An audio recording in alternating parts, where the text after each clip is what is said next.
Les députés ont rejeté une proposition visant à examiner le projet de loi sur le Brexit de Boris Johnson à la Chambre des communes dans 3 jours. La Chambre des communes a appuyé le projet de loi sur l'accord de retrait, mais elle a maintenant voté contre le court échéancier.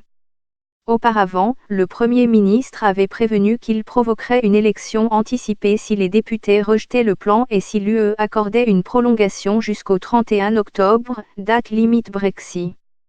Après le vote, il a dit aux communes qu'il mettrait le Parlement en pause jusqu'à ce que l'UE ait exprimé ses intentions.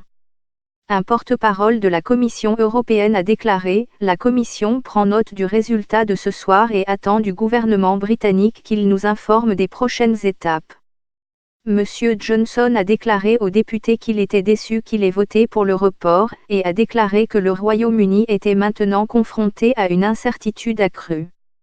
Mais il a dit que sa politique restait que Brexit soit effectif à la fin du mois, ajoutant, d'une façon ou d'une autre, nous quitterons l'UE avec cet accord que cette Assemblée vient d'approuver. Le dirigeant syndical Jeremy Corbyn a déclaré que M. Johnson était l'auteur de son propre malheur, mais il a proposé d'entamer des discussions sur un calendrier raisonnable pour que son accord soit soumis au Parlement. Mais le chef du SNP, Ian Blackford, a déclaré que c'était une autre défaite humiliante pour le Premier ministre, et les députés avaient parlé d'une voix très claire pour dire au Premier ministre qu'il n'était pas rassurant.